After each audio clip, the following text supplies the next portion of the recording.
We humans share our habitat with many animals. One of those animals is the butterfly. More and more often, red admirals are found hibernating in storehouses and sheds in Germany, but that has not always been the case. These butterflies, which wear the colorful dress of imperial admiralty, used to cross the Alps every spring and only spend the summers in Germany. Thanks to global warming, though, they can now hibernate there.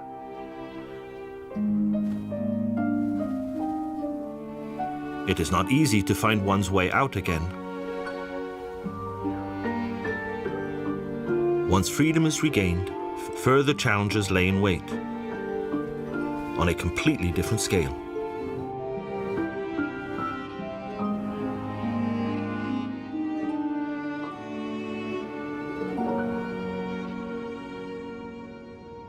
For the butterfly, some parts of the German landscape are like an unforgiving desert. The environment has changed more in recent decades than ever before, so quickly that some butterflies can't keep up.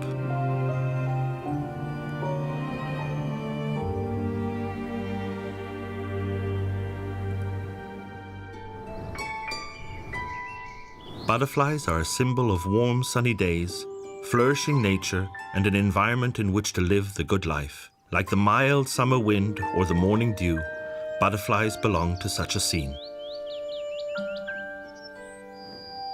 But they often require very specific conditions to survive.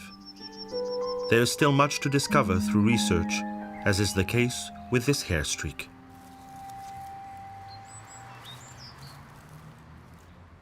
Markus Breu from Munich is a landscape ecologist and is looking for hair streak caterpillars. He wants to photograph them. In order to do so, he must first find them. Markus has his methods. Man kann auch Raupen keschern, die sitzen relativ weit oben oft an den Pflanzen, die Bläulingsraupen.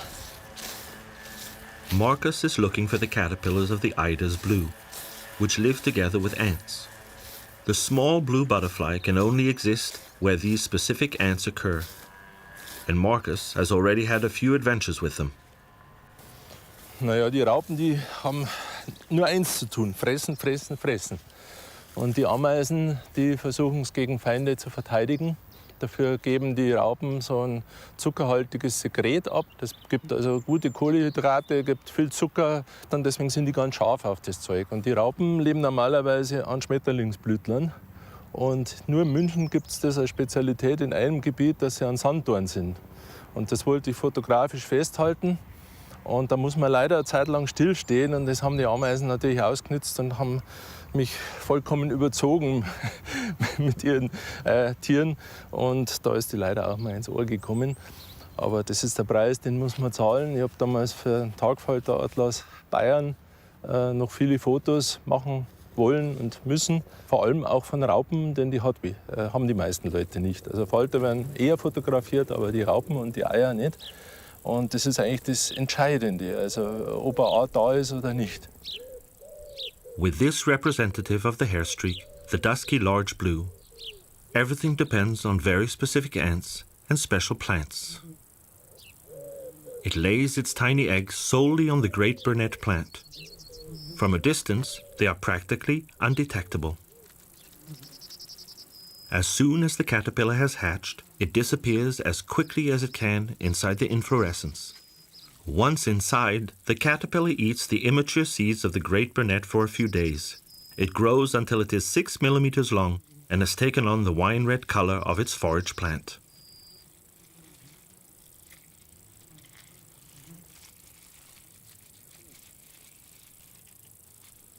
After a bit more than a week, the caterpillar of the dusky large blue has eaten away the seed stalks and sets out for a radical change of residence.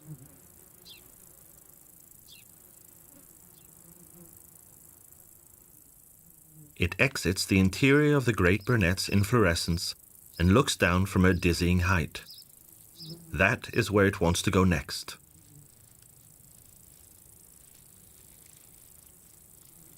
To do this, it first builds an anchorage out of caterpillar silk. Hungry ants are waiting below.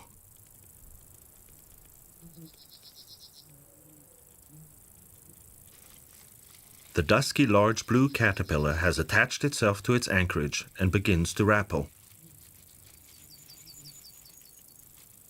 The thread breaks, but the caterpillar lands softly on the moss that grows at the bottom of the wet meadow.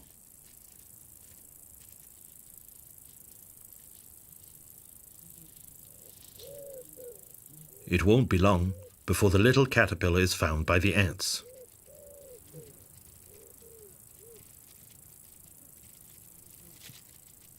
The ants take it with them, carrying a Trojan horse into the depth of their colony. Perfectly camouflaged by scents, the caterpillar will now eat up a portion of the ant population over several months without being recognized as a predator.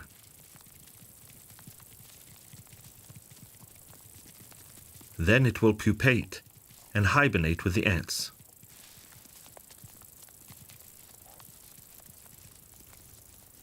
The following year, the adult dusky large blue hatches from the underground anthills. But the wet meadows in which all of this takes place have almost disappeared. They used to exist at every dip in the river and in the river valleys. Because they are so wet in the spring, wet meadows were mowed late. Insects had time to develop. Today, most of the wet meadows have been drained and broken up, as we see here. But there are still some interesting butterflies in the gallery woods by the stream. Ralph Sturm, a primary school teacher from Lower Bavaria, is looking for the red underwing, a large moth that few people ever have the pleasure of seeing face to face. He plans to attract the nocturnal moths with scents and then wait for darkness. Jetzt fangen wir mal hier an, die Bäume für die Nacht zu beködern. Dazu habe ich hier einen zuckerhaltigen Brei angerührt mit Apfelmus, Hefe und Alkohol als Trägersubstanz. Und den bringen wir hier an den Bäumen aus. Das mache ich jetzt hier an dieser Stelle jedes Jahr, mitten in dieser Ackerlandschaft. Und man merkt schon, dass es den Tieren, den Insekten, vor allem den Nachtfaltern, gelingt, hier auch der Landwirtschaft zu trotzen und gesunde Populationen zu entwickeln. Is Ralph trying to get inside the mind of a butterfly in order to track it down? Also Schmetterlingspsychologe ist schon übertrieben. Es macht einfach die Erfahrung, dass man nach all den Jahren versucht, Gesetzmäßigkeiten, Regelmäßigkeiten zu erkennen und abzuleiten. Also für mich gilt es schon als das jährliche Highlight, jedes Jahr hier zu ködern und festzustellen, welche Schmetterlinge es gibt. Das macht mir einfach irre Spaß. Bevor man zu Hause sitzt, gehe ich lieber in die Natur, höre hier die Geräusche und schaue mir die Tiere an, die sich hier so in der Nacht bewegen. Und das sind schon ganz einzigartige Naturerlebnisse, die ich hier live erleben darf. At night, things do not stay as calm and peaceful as they looked in the afternoon. Es zieht ein Gewitter auf, kann recht ungemütlich werden, aber auch interessant. Und das sorgt für erhöhten Nahrungsbedarf bei den Nachtfalter. Die wollen sich jetzt so richtig satt trinken. Also der Wind hindert die Nachtfalter nicht am Landen. Ralph is confident that he will find one of his favorite moths. He can predict the behavior of these animals quite well because he has been enthusiastically pursuing them for years. Mein erstes rotes Ordensband habe ich mit 12 oder 13 Jahren gesehen. Bin ich am Wochenende abends mit einem Freund in einen kleinen Wald geradelt und haben auch den Köder ausgebracht. Und ich weiß noch, als das dann die Flügel aufgemacht hat und uns dieses Rot entgegengestrahlt ist, da waren wir beide so perplex, dass wir überhaupt nichts sagen konnten. Also wir haben das überhaupt nicht kapiert, nicht realisiert, dass es dieses Tier, das wir schon lange suchen, endlich vor uns sitzt. The thunderstorm is approaching, and there are still no moths in sight.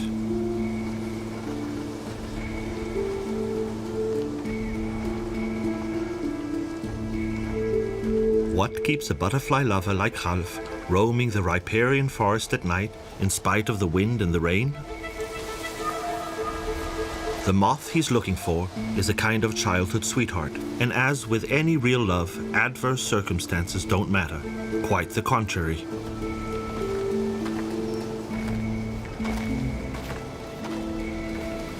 Da sitzt jetzt das Erste. The sweet temptation worked. Die Anzahl der roten Ordensbänder ist variiert. In manchen Nächten sind nur einzelne da. Und zur Hauptflugzeit, wenn also die meisten schlüpfen, dann können da auch einmal 20, 30 sitzen. Es hat sich hier in dem Gebiet so bewährt, dass zur Hauptflugzeit in einer Nacht so circa ein Dutzend findet man. Und das nimmt dann nach 14 Tagen wieder ab. Also das richtige Maximum ist Mitte August an 2, 3 Nächten erreicht. Dann kommen auch die natürlichen Feinde, die Fledermäuse, und die fangen die Schmetterlinge, die hier an den Köder wollen, natürlich auch schon aus der Luft weg. Die Geschichte hier ist ganz witzig. Ich bin hier öfter mit dem Rad gefahren und habe eines Tages ein überfahrenes Ordensband auf dem Sandweg gefunden. Und dann wusste ich, die gibt's hier. Und in dieser Nacht bin ich dann vor fast 20 Jahren das erste Mal rausgekommen und habe tatsächlich einige gefunden, nachgewiesen, und seitdem bin ich jedes Jahr im August hier.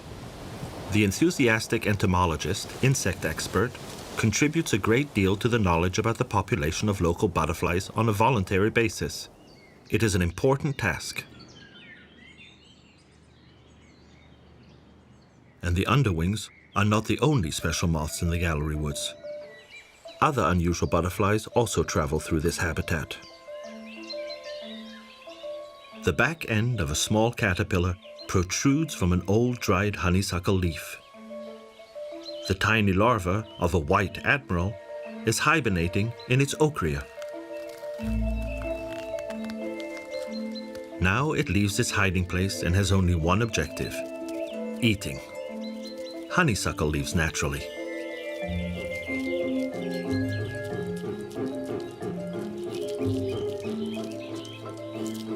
Spikes on its head and branch thorns on its body serve as a defense against predators. And its camouflage makes the caterpillar harder to spot. It only attracts attention when it moves.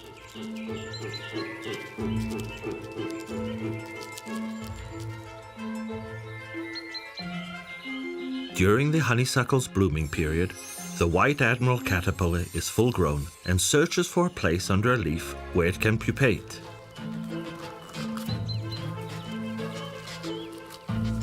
At first, the pupa of the white admiral remains green with shiny metallic spots. Thanks to this shape-disrupting form, hungry birds can hardly recognize it.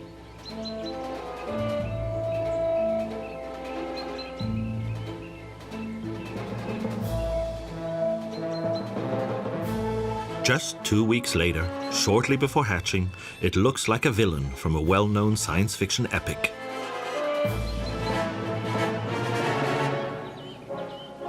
The full-grown white admiral looks far less martial.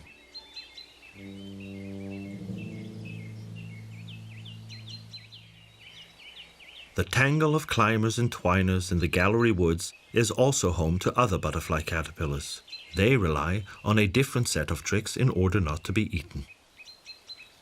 The larva of the common butterfly has large white spots on its body. Because it looks like a walking blob of bird droppings, it is left alone.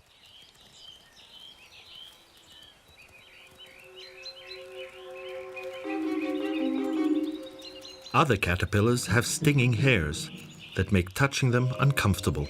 They don't have to worry as much about camouflage.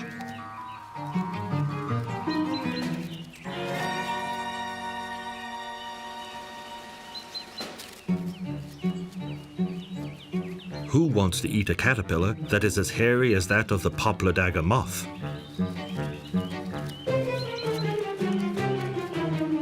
The caterpillars of the poplar lappet also have long stinging hairs, meant to spoil the appetite of attackers. They roam freely across the leaves of poplar trees, looking for the best places to stuff themselves. At 8 centimeters in length, the poplar lappet belongs to the largest caterpillars in the gallery woods. But where many plump caterpillars develop, even ones with stinging hairs, enemies also soon appear. The large forest caterpillar hunter, for example.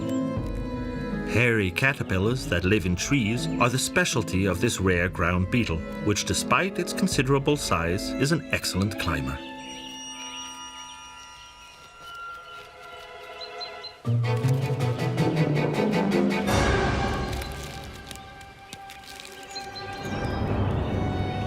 A single forest caterpillar hunter eats 400 caterpillars in one summer. Foresters therefore consider it to be a beneficial animal. Because nutrients from the rivers get washed into the gallery woods during floods, many nitrogen-loving plants thrive here. The nettle, for example, an extremely tasty plant for both humans and butterflies.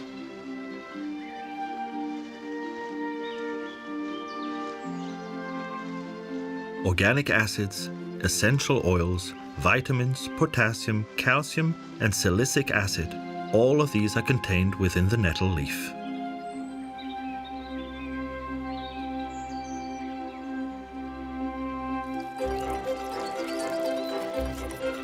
The caterpillars of the European peacock butterfly need all of this for their development. European peacock caterpillars prefer to stay in large groups. They graze stinging nettles as a herd until hardly anything is left.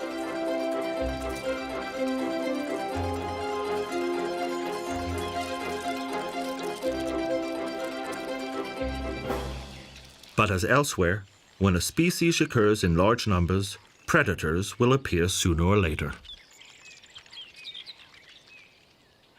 The caterpillars are being observed by a singer. The swarm effect is meant to protect them. Their motto is, "He'll probably get the other guy." The barred warbler brings one European peacock caterpillar after the other back to its nest. They are enough after all. The world of butterflies still seems to be largely in order in the gallery woods. But the death of insects is on everyone's lips. What's the situation in the fields and mountains? That is where the landscape has changed the most in recent years. Do you simply have to take a closer look outside the gates of towns and villages? Or perhaps use bait to discover the diversity of butterflies?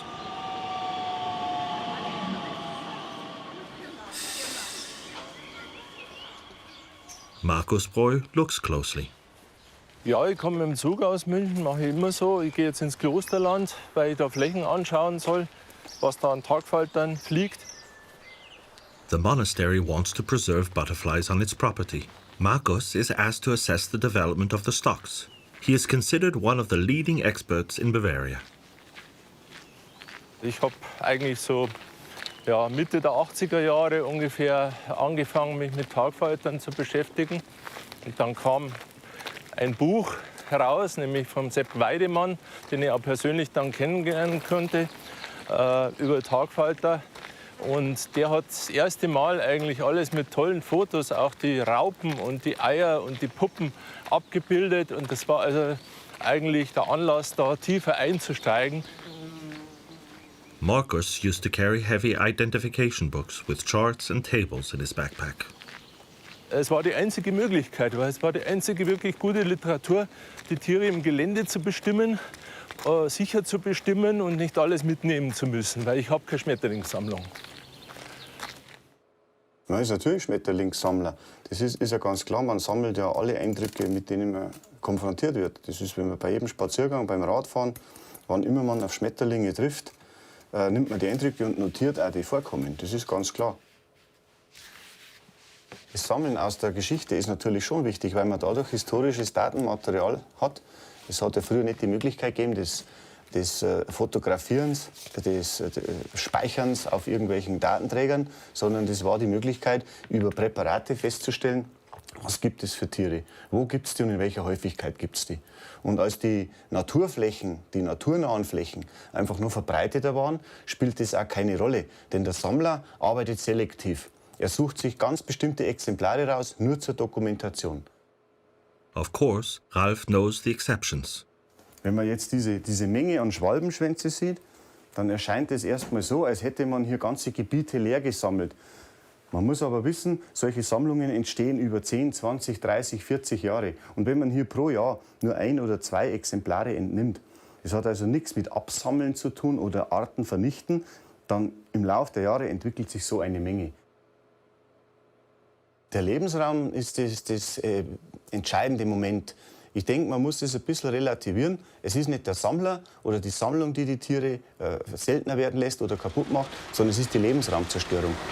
And this destruction continues every day, as seen here, where a new motorway is being built through the Isen Valley.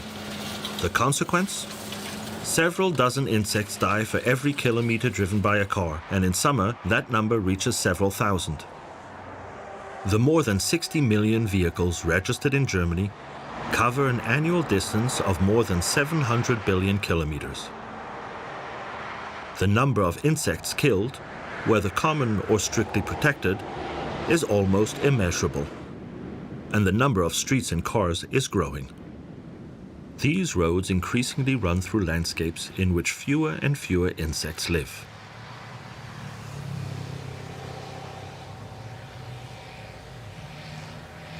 Cabbage whites flutter over sweet-smelling rapeseed fields, an example of the end of diversity. Where there used to be colorful hay meadows, full of diversity, today there are fields and intensive grassland. Dandelions and daisies are a sign of the frequent use of fertilizer. The search for insects in such meadows is all too often fruitless. Farmers have no choice. Either they intensify production, or their work is unprofitable. Intact and species-rich grassland has itself long been on the environmental red list. These conditions make it increasingly difficult for meadow butterflies to survive. Individual butterflies are already exposed to enough natural hazards.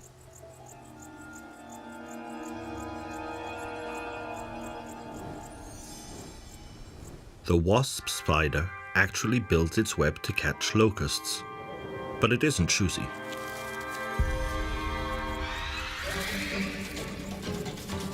The fate of this red admiral appears to be sealed.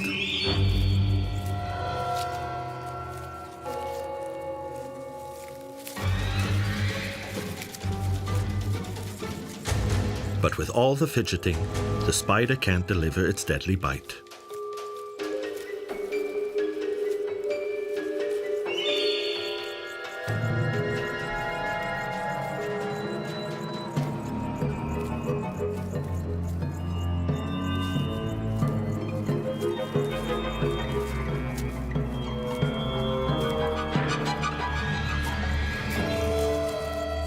The butterfly's wing scales are ultimately its salvation.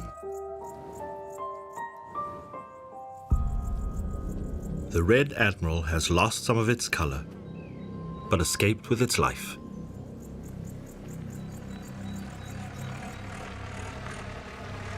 Meanwhile, among the intensively cultivated areas and lean meadows in the countryside near the monastery, Marcus still finds areas that buzz with life. He sees the difference immediately. Ich kenne eine zum Beispiel jetzt seit 1996, eine sogenannte Streuwiese. Auf der hat sich tatsächlich nichts geändert. Also es sind immer noch dieselben Arten drauf wie damals in denselben Häufigkeiten. Ja, also mein Job ist jetzt, Transekte abzulaufen. Ja, das ist also mehr oder weniger eine Linie, aber man registriert dann 2,5 Meter auf der einen und 2,5 Meter auf der anderen Seite und 5 Meter vor einem. Alle Falter, die da durchfliegen, die schreibt man dann auf, beziehungsweise ich habe da schon vorbereitet die Liste, wo ich bloß Striche machen brauche, weil sonst wäre das manchmal ein bisschen zu viel des Guten. Es geht dann doch relativ schnell und man hat oft 10 Falter gleichzeitig im Blick, dann wieder gar keinen, das wechselt halt so. Also man muss sich eigentlich dauernd konzentrieren.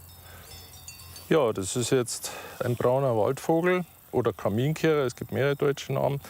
Markant sind die Zeichen hier, die Flecken 3 und versetzt dazu 2. Und wenn ich Führungen mache oder Praktika, dann sage ich meinen Teilnehmern immer, das ist der Fußballfalter, da steht es gerade 3:2.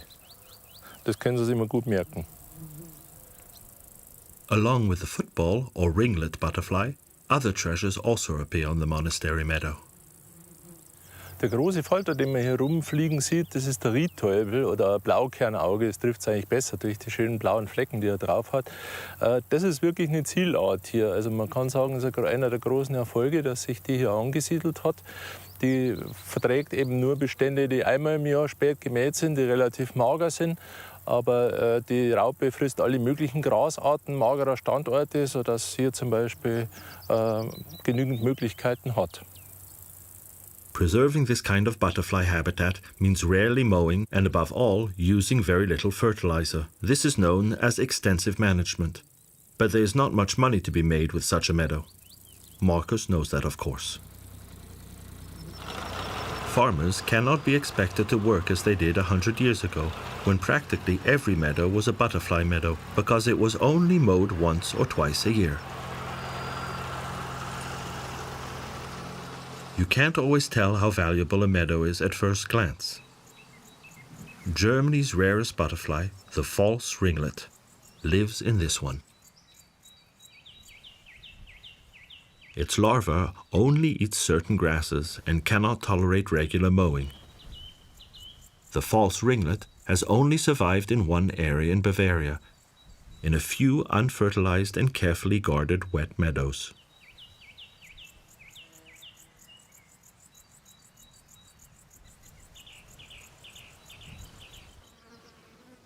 Even extensive meadows in dry locations are disappearing, along with the special plant and animal species that live there.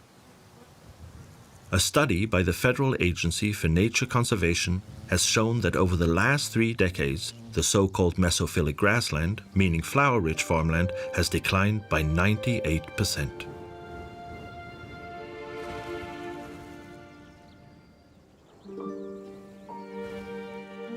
It is thus no wonder that once very common butterflies, such as the marbled white or the false ringlet, can hardly be found today.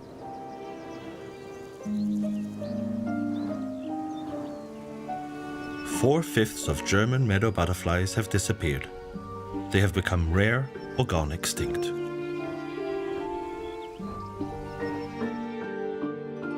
Images like this are an exception these days.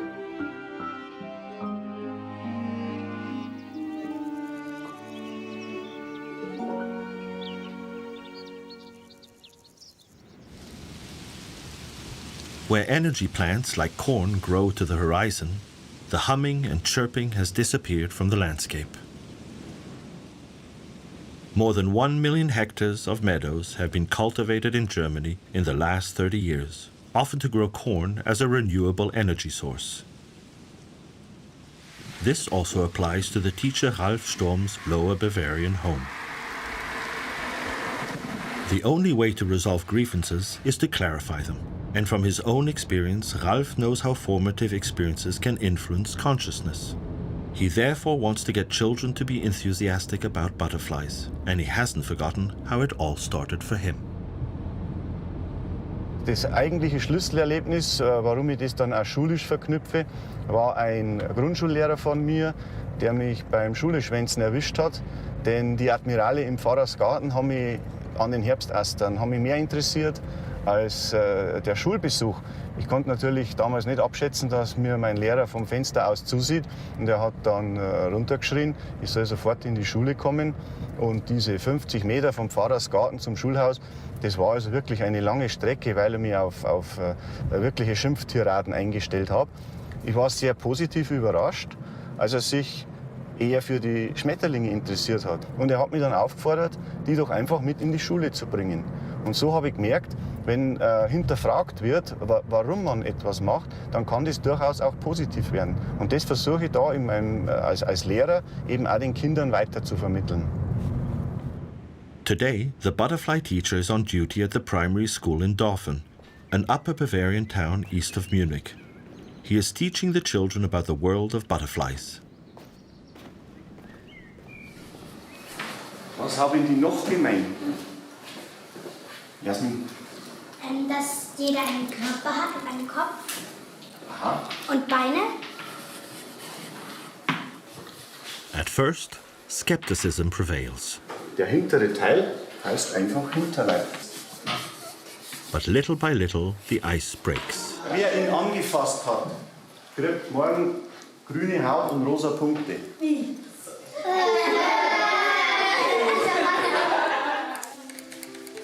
Soon the children are fully involved, painting and crafting butterflies from memory. Gut, ganz gut. Jetzt kannst du weitermachen. Schaut gut aus, so eine richtige Künstlergruppe. Ich liebe sowas bei Kindern, wenn sie sich einfach einmal hingeben und scheinbar nichts tun und so viel machen. Wenn das nicht so hinhaut, kein Problem. Gell? Das ist unmöglich genauer zu machen. Das darfst du ruhig so lassen. Das wissen die anderen auch, dass das sehr schwierig ist. This requires knowledge that was not learnt in school. It soon becomes clear who has parents and grandparents that can explain nature to them. Over and over, Ralph realizes that some children have a lot of knowledge. It's almost always those whose families have regular contact with nature and animals in their free time. Most of them know the European peacock butterfly from their own gardens, or the small tortoiseshell, also a typical garden butterfly.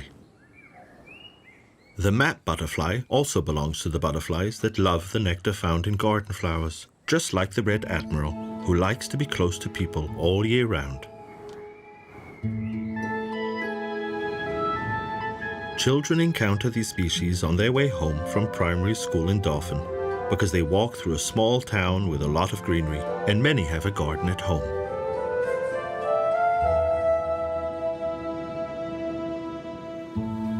Even in well-tended gardens, there are always a few areas where nature can unfurl itself. Flower beds and herb gardens attract butterflies.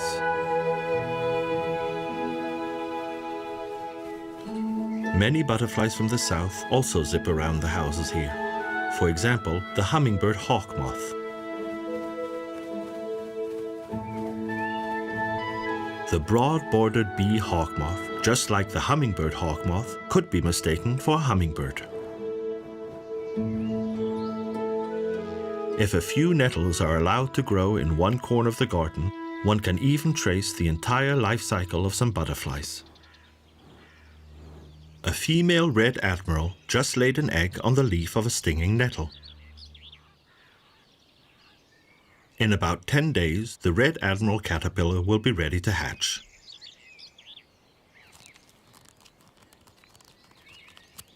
Once it has freed itself, it spins a hiding place for itself, right next to its birthplace. Time to eat. But as soon as a caterpillar starts nibbling on a plant, the plant next to it perceives the vibrations that arise from the chewing. If the plants that have listened to the caterpillar feeding are later attacked by caterpillars themselves, they have been warned in advance and can quickly produce antibodies. Thus, the caterpillars must keep wandering about, always finding new places to eat. Shortly before pupation, the red admiral caterpillar uses a leaf to build a bag-like hiding place.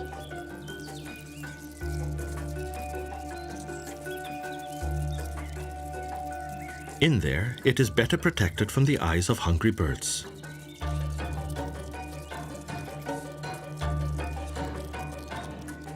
Caterpillars always carry their sewing tools in form of spinning glands on their mouths.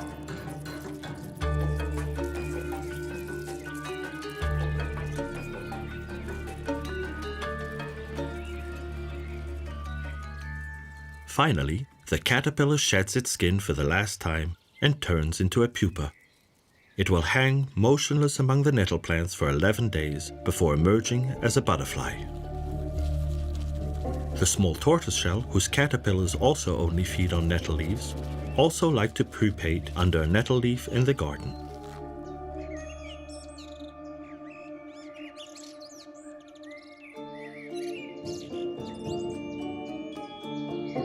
A few hours later, the small tortoiseshell pupa has hardened. Now it resembles a metal sculpture, more than the development stage of a butterfly.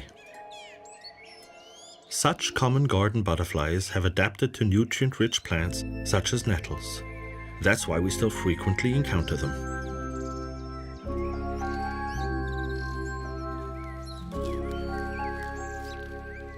Less than 2 weeks later, the butterfly hatches. Anyone who has observed such a miracle in their own garden has probably forever fallen in love with their six-legged friends.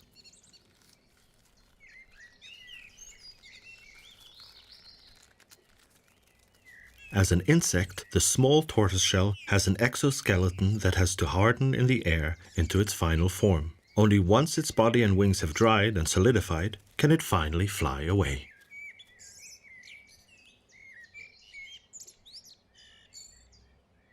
The freshly baked butterfly has to fill up with nectar as quickly as possible to regain its strength. The small tortoiseshell thus flies out into the countryside, where there are, or should be, meadows full of flowers. These meadows are still full of life. Teacher Ralf Sturm takes children out of the classroom again and again to observe butterflies. Die Kinder und Jugendlichen von heute wachsen in der Tat ein bisschen naturfern auf, nicht alle. Sie suchen die Natur und ich stelle immer wieder fest, auf Exkursionen oder auch im Unterricht, dass da eine ungebremste Faszination wäre, wenn man sie denn machen ließe. Aber es ist heute alles reglementiert, es ist viel verboten, man darf nicht mehr in jede Wiese gehen, man wird schon krumm angeschaut, wenn man mit einem Schmetterlingsnetz rumläuft und das schreckt natürlich ab und hält dann auch von dieser Arbeit ab. Oh, wie geil die aussieht. Schau mal. It is important to encourage the children's enthusiasm. Es ist tatsächlich so, dass in Sammlerkreisen der Nachwuchs fehlt. Es gibt keine jungen Leute mehr, die sich damit befassen, die sich da rausstellen, die also das untersuchen wollen, obwohl es nie leichter war als heute. Denn über jedes Smartphone kann ich halt sofort Arten bestimmen. Ich kann Wissen erwerben, ich kann das Wissen anwenden. Ich brauche also nicht lange in Literatur blättern, sondern ich kann draußen im Feld an Ort und Stelle im Prinzip nachschlagen, was ist das? Nevertheless, being enthusiastic about nature is not considered cool these days. Der flattert nicht so und segelt nicht so, sondern eher wie eine Libelle schwirrt der, weil er so dick. Und das ist wieder ein anderer. What has also all but disappeared are adults, parents and grandparents who are familiar with the local flora and fauna and not only impart that knowledge to their children, but also infect them with their own enthusiasm and with indignation regarding what is being lost. Da fliegt der Ameisenbläuling. It takes a trained eye to perceive the changes, to see which butterfly species are becoming more rare or to understand the ways in which the landscape is changing.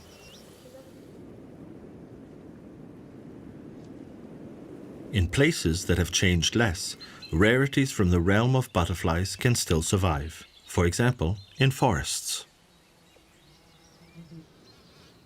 The woodland brown. It depends on light-flooded forests. In dense forests, however, it cannot exist. The purple emperor is another example. It also loves light-flooded forests, where the trees are so far apart that the treetops do not form a closed roof, and sunlight and heat reach down into the forest interior. The speckled wood also prefers light, warm forests. The common butterfly is not choosy about its habitat, but the nest of a black stork is simply irresistible. Stork excrement is full of dissolved minerals. Many forest butterflies are keen on these minerals.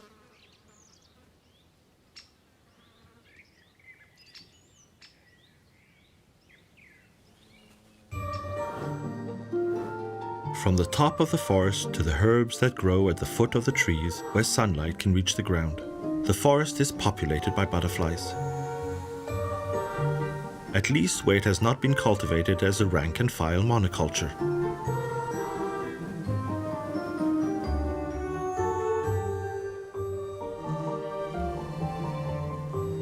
Studies with meticulous censuses have shown that a diverse array of butterflies still live in our forests. There have been some losses, but the decline in species is not as dramatic.